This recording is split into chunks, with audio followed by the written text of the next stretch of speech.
La question porte sur Johan Laporta. J'ai envie tout d'abord, messieurs, de vous entendre sur ce personnage, sur ce président. Est-ce que c'est un fou ou un génie d'avoir réussi un tel recrutement? Et ce n'est pas encore fini alors que le club est ultra endetté, plus du 1,5 milliard de dettes en tout cas. Mais réussir à faire venir Lewandowski, Rafinha, tous ces joueurs, c'est un génie. C'est un génie? Ouais, c'est un génie parce qu'en fait, on parle de la dette, mais il y a un lissage sur plusieurs années de la dette. Et pour moi, la première grande recrue du FC Barcelone pour redonner son identité, c'est Xavi.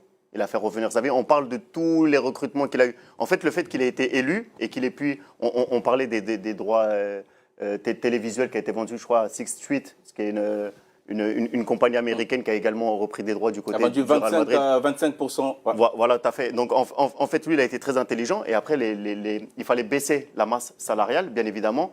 Et ensuite, pouvoir prendre des joueurs tels que Lewandowski à coût zéro, prendre Kessié à coût zéro, et après transférer Rafinha. Donc aujourd'hui, pour moi, c'est une aubaine d'avoir un président comme ça, même si c'est vrai que sur le long terme, c'est assez risqué sa politique. Lewandowski, ce n'est pas zéro. Ils ont dépensé de l'argent. Oui, combien et pour les autres qui sont arrivés libres, il y a quand même la masse salariale qui pose encore problème au FC à Barcelone. Est-ce que la priorité n'était pas pour lui, tout d'abord, d'assainir les finances du club au lieu de se lancer dans cette conquête dans la cession finalement la première grande décision qu'il a prise pour assainir les finances du club l'an dernier, ça a été le non-renouvellement du contrat de Lionel Messi. Tout à fait. 55 millions d'euros par an.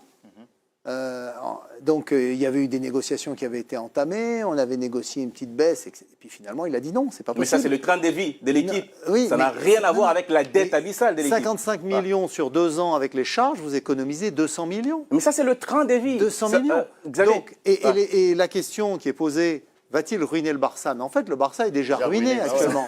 Donc, non, mais c'est ça. Mais c'est pas lui qui l'a ruiné. Est-ce qu'il n'est pas en train de creuser ça a été la Sandro tombe Rosell, ça a été Bartomeu, les précédents. Mais justement, est-ce que sa priorité ne devait pas être d'assainir? Est-ce que la priorité, c'était pas d'avoir une autre politique sportive, en fait? Parce qu'aujourd'hui, en fait, ce qu'il fait, c'est pour rester dans le top 8 européen. Absolument. Donc voilà, donc lui, il a une politique, alors que son club est endetté à 1,3 milliard, il continue effectivement de s'endetter pour quelque part se renforcer.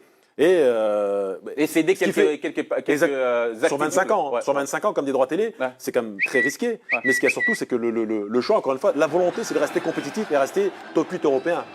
J'ai entendu Leroy Kabea, vous êtes convié au débat. Oui, on est plutôt mitigé du côté des réseaux sociaux. On a deux clans en fait. Ceux qui défendent Laporta, comme ici Saliou qui nous dit Laporta n'avait pas le choix. Il a pris un Barça déjà ruiné et très endetté. Il essaie juste de maintenir son club. D'autres comme Matigny ajoutent que Laporta fait juste son travail. Il a déjà fait beaucoup pour ramener le Barça à sa place en Europe. Et puis le clan des anti-Laporta ici avec Ange Kelly qui explique que Laporta va ruiner le Barça avec ce mercato de folie s'il ne remporte rien cette saison. Pour Moussa Ouattara du Burkina, il dit c'est immanquable. Laporta prend trop de risques, sauf évidemment s'il remporte des trophées. Alors messieurs, est-ce que vous pensez que le Barça est capable de remporter un titre, comme par exemple la Liga, dès cette saison? C'est vrai que c'est un pari. Qu'est-ce que vous répondez à ça? Je pense que c'est l'objectif principal. Reconquérir déjà leur pays, revenir au niveau de Madrid, qui a pris ses distances et qui a remporté des titres, les titres locaux et les titres européens. Et sachant que le Barça a gagné largement le dernier Classico. C'est ça, oui, effectivement. Mais le Barça a été humilié en Champions League ces dernières années. Ils veulent tout simplement retrouver leur niveau. Et en faisant ça, en ramenant tous ces joueurs, est-ce que le pari est justifié de miser autant d'argent et de compter sur le sportif pour revenir? On parle de qui? On parle du FC Barcelone. Le FC Barcelone se doit d'avoir ce genre de joueurs dans son enceinte. Après, il y a quelque chose qu'on a minimisé, c'est le Covid. Ça veut dire qu'il faut rappeler que le Barça, c'est le club qui génère, un des clubs qui génère le plus de recettes, guichets, et le produit Barça s'est vendu pratiquement à 600 millions. Il a fait le nouveau sponsor avec Spotify, plus de 500 millions d'euros de sponsorship. Mais le problème, c'est que je vous donne totalement raison. Le Barça génère beaucoup d'argent, mais sauf que si vous cédez la moitié il a vendu les bijoux de famille. Gérant l'image et production pour 200 millions et vous vendez 25% des droits télé. On sait que les droits télé, c'est énorme. Oui, mais ce qu'il faut rappeler, c'est que le Barça, c'est un club associatif. C'est Il y a un les club socios, qui c'est est ça. obligé de générer son propre argent. C'est vrai. Donc, du coup, lui, il cherche des ficelles.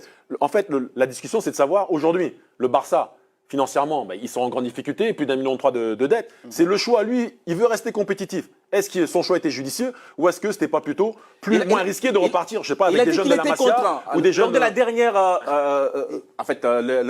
la dernière tournée, en tout cas, du FC Barcelone aux États-Unis, il a donné une interview et il dit il a été contraint, effectivement, de vendre les bijoux des familles parce que c'était pas la première option. C'était ça.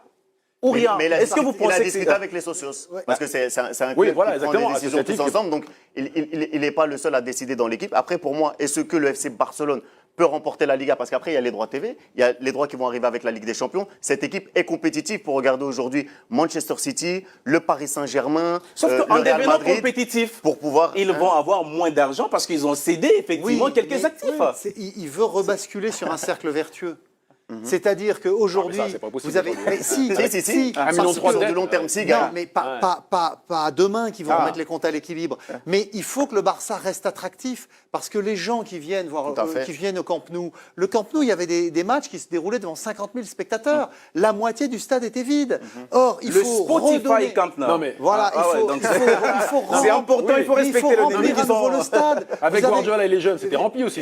Oui, mais enfin, Ah oui, donc non, mais tu peux remplir différemment, c'est catalan. Oui, mais Tu mets des catalans, c'était t'inquiète qui pas, les ça jeunes remplit. Est-ce qu'une autre gestion était possible? Oui, c'était Xavi, c'était Iniesta, c'était Messi. Ah, mais bien ça sûr, se formait. c'est pas Ah non, mais là, il y a Gavi, il y a Ils sont devenus Pedri, Messi, on a vu ce que ça pouvait Ils sont donner. devenus grands joueurs en passant par là. C'était Laporta le président. Et ce qui leur a manqué, on l'a vu ce printemps, effectivement, ils ont gagné le Classico 4-0 contre le Real à Madrid. Mais il leur a souvent manqué un vrai buteur. C'est ça. Parce qu'ils dominaient, ils continuent à faire le jeu avec Pedri, avec Gabi, avec les Bon, pour l'instant, autres c'est un peu jeunes. compliqué quand même. Mais ça Mais ne Xavier, marquait pas. Vous me parlez prenez que de foot, là on Lewandowski. parle d'argent. Non, Ouais, mais ça veut dire c'est si que aujourd'hui les le deux Barça fonctionnent financièrement ensemble. n'y arrive Les plus, deux ils vont mettre fonctionnent la ensemble. clé sous la porte. Non, mais hein. ce qui est mais fou il y a- quand même, il y a non, mais deux- Charles, mais ce qui est fou parce quand que même le dans tout Barça ça, garde c'est que les joueurs, l'image. Lewandowski en premier et tous ceux qui sont venus. Ils n'ont pas de soucis. Non, mais tout le monde est au courant C'est de ça. la situation du Barça. Ce qui est fou, c'est que tu es joueur de football professionnel, tu sais que le club est endetté à 1,3 million, mais ils veulent à tout prix y aller. Mais Bernardo c'est- Silva, il ça voulait y reste aller aussi. attractif, ouais. Donc voilà, c'est ça que je veux dire. Ouais. Donc, sportivement, les joueurs rêvent malgré tout de porter ce maillot. Ouais. Et ça, c'est dingue quand même. Et c'est vrai bien qu'il sûr. il reste très attractif. Parce qu'il y a cette image extraordinaire et ça n'a pas de prix. Enfin, si ça a un prix, ça veut dire qu'à 1,3 milliard de dettes, et ben on continue à vous prêter de l'argent. Ça, c'est important. Allez, ça, c'est le mot de la fin, mais le véritable mot de la fin, c'est quand même le résultat du sondage avec Leroy Kabea. Et un résultat mitigé à l'image des avis de nos followers sur Facebook. 51% de oui contre 49% de non, avec vraiment deux clans qui s'affrontaient. Mais finalement, ce sont ceux qui ont voté oui qui ont gagné.